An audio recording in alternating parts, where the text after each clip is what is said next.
Hi, my name is Judie VanKooiman, and you're watching June's Life Issues show about Project Bread. And my guest is Erin McAleer. Welcome, Erin. Thanks so much for having me on. Oh, it's my pleasure. Erin, how long have you been with Project Bread? Just a little over 3.5 years. So you're a newbie. I am, yes. But you're doing wonderful things at Project Bread, I'm sure. And what was your professional background before you came to Project Bread? Yeah, so I'm a social worker by training. I went to Boston College Graduate School of Social Work, but I spent most of my career actually in state government and state politics. I worked in for the Deval Patrick administration in a number of different capacities. I was his director of cabinet affairs, but I also was chief of staff in one of the departments, the Department of Transitional Assistance. I did advocacy for a while.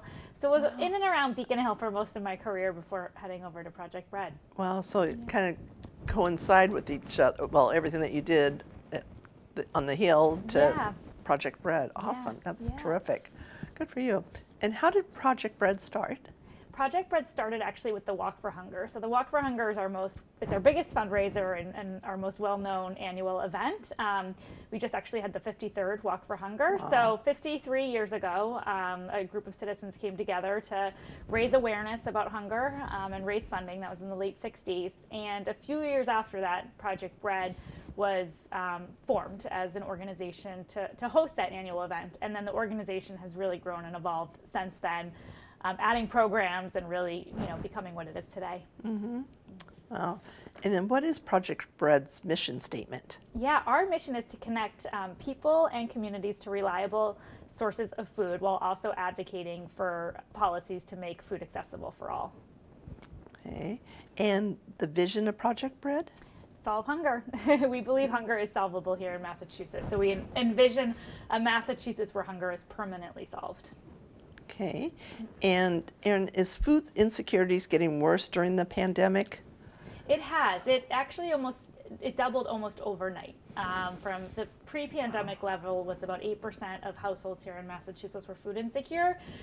By March of 2020, when the pandemic had really taken hold here in Massachusetts, it was 16%. Those rates have fluctuated, but they're consistently high. We've seen a dip in the past few weeks, and we think that's due to action taken in Washington, D.C. So now it's about 13% of households who are food insecure. But when you dig deeper into those numbers, you also see that the populations who have always been disproportionately impacted by hunger, and that includes Black and Latino families, their numbers are still incredibly high. So while it has gone down, that's not the story for everyone, and so there's still an incredible amount of work to do to address this hunger crisis. Okay. And why is there such an issue with food insecurities? Yeah, so in Massachusetts, the reason we have so many people food insecure, and before the pandemic, not just during the pandemic, is that it's an expensive place to live. We have a really high cost of living, and then people's wages simply have not kept pace with that cost of living. So as an example, there's an income gap, and if you're an individual making minimum wage in Massachusetts, you can't afford a 2-bedroom apartment anywhere in our state, not just in Greater Boston, but working 80 hours a week, you can't afford the average 2-bedroom apartment. But there's also a wealth gap, and we've seen that during crises, and we've seen that during COVID, that there's a lot of folks who don't have more than $500 for an unexpected expense. And there's a racial wealth gap. So there's a lot of things that are contributing to it, but it really comes down to budget. People are not making enough money to pay their monthly bills, and then if a crisis hits, they have no savings to fall back on, and you have to pay your rent, right? You have to pay your childcare, you have to pay your heat, and food often becomes the thing that a lot of families forego, which is really scary and unfortunate. Wow. And how can people get help with food for themselves and for their children? So that's central to our mission at Project Bread. The good news is there's a lot of programs out there that can provide assistance to families and to individuals who are food insecure. The challenge is if you're the person in crisis, it's incredibly difficult to navigate. It's a number of different programs. They have, if you're looking to go to a pantry, they have different hours. So we come and we really try to make it as easy as possible. Our FoodSource Hotline is a toll-free number, 1-800 1-645-8333, where we provide confidential, comprehensive, 180 languages, so people can call and we will connect them to as many resources as they're interested in. We also, if you go to projectbread.org, we have a chat feature, so if you don't want to call but you just want to chat with a counselor, we can support you in that way. But that's our goal, is if somebody right now is worried about food and affording food, call us and we will talk through all the options with you. Okay, great. And you read about an effort to set up refrigerators with free food in communities in the globe. Can you please tell us more about that? Yeah, so this is, mutual aid efforts have really, they've always been around, but during COVID, they've really taken off. And so there's a lot of community fridges that have sprung up in different towns and neighborhoods in the city of Boston. And what is happening at these places is neighbors are leaving food, and other neighbors are picking up the food. And so it's a real community effort. It's, hours are 24, 7 days a week.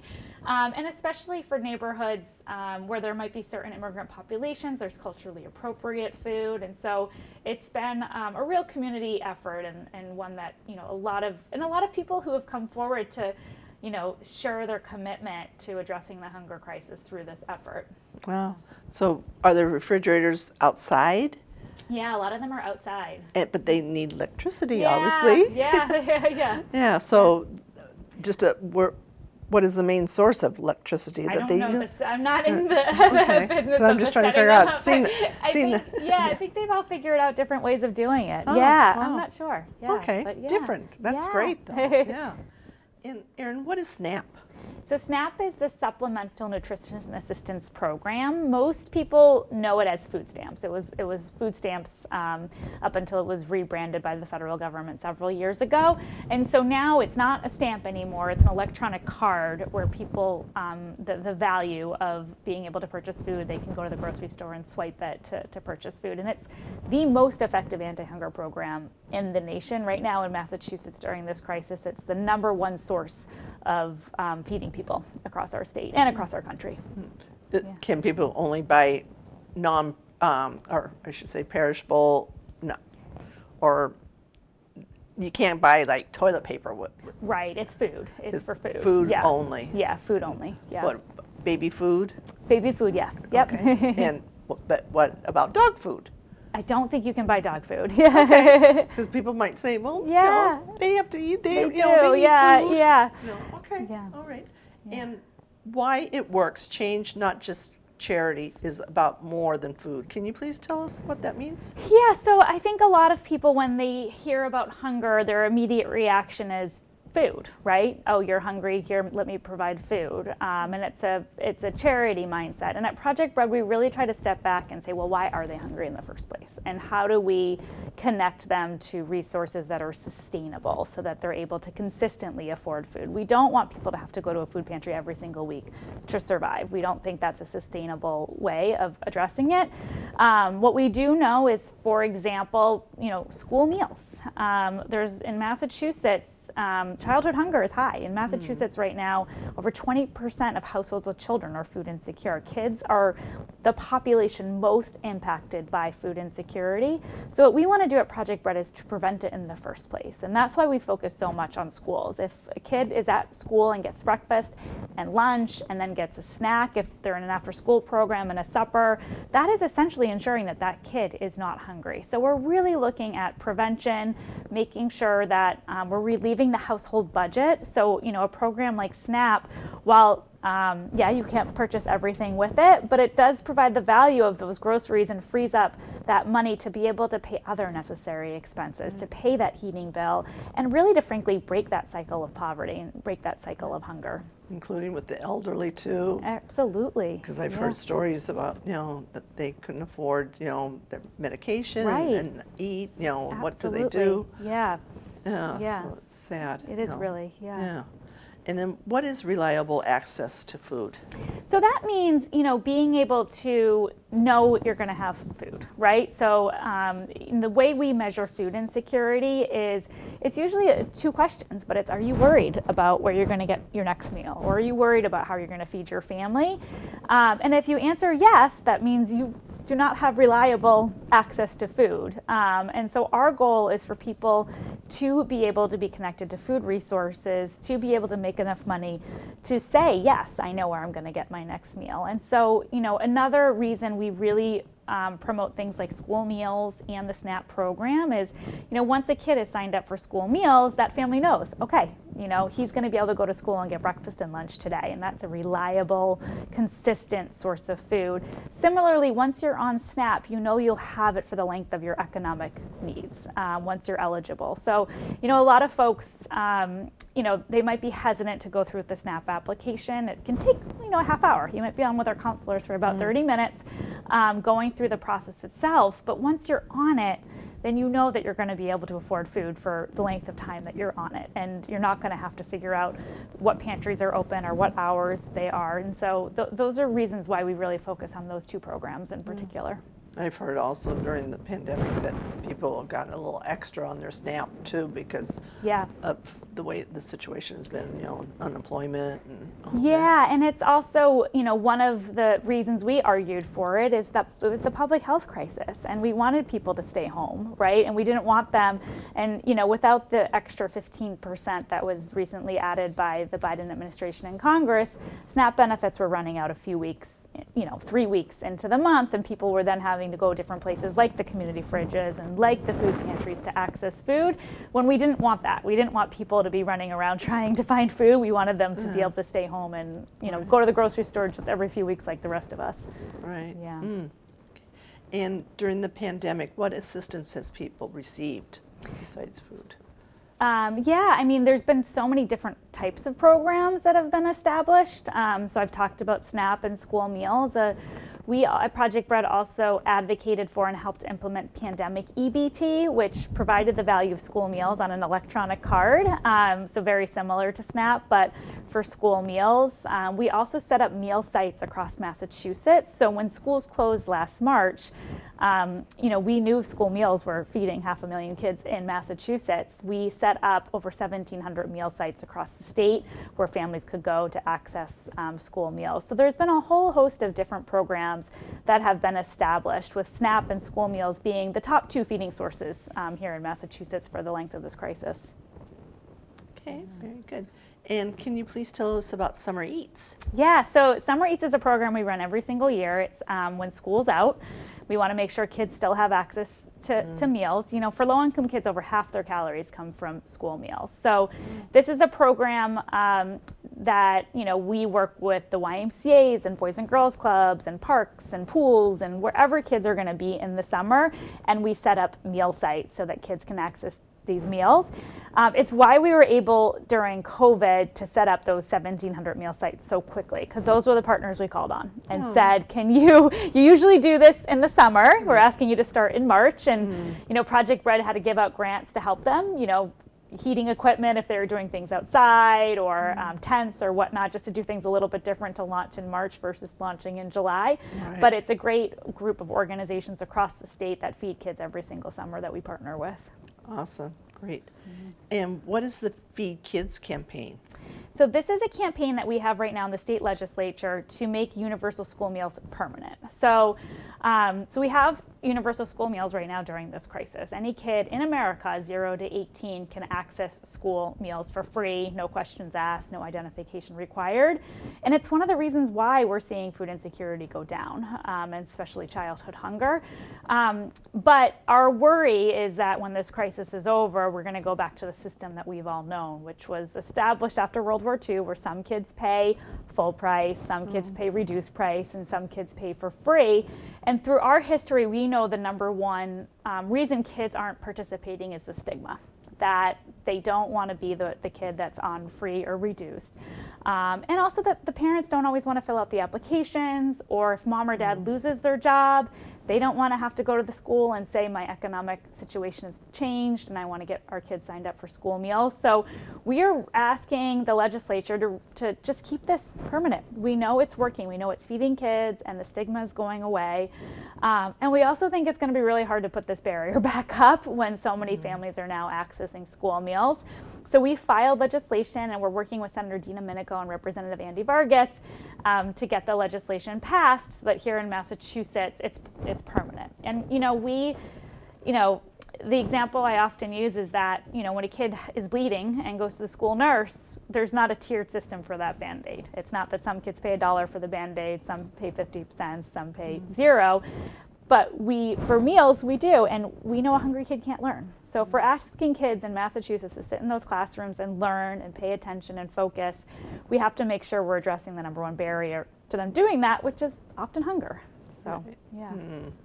Okay, and what is Walk for Hunger? The Walk for Hunger is our big annual event. So it takes place the first Sunday in May every year. Traditionally, we convene on the Boston Common and walk around the city. The past 2 years, just a few weeks ago and last year, we had a virtual walk. But the event is really about raising awareness, bringing attention to the issue of hunger, promoting solutions like the FoodSource Hotline, making sure folks who are food insecure know that help is available, and then raising money to support Project Bread's statewide efforts to address hunger. Okay, great.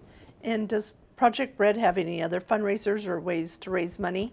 So that's our biggest one, but we do, like other organizations, we've adopted with the times and have allowed people to do Facebook fundraisers at the holidays and on birthdays, and those have been a really, really great revenue source for us. But we don't do anything else besides the Walk for Hunger as far as an event because it's such a big one. It takes up a lot of our time, so we've never pursued a gala or anything along those lines. So we raise money from other sources. Certainly individuals and foundations and state government are all big funding sources for us as an organization. Okay, great.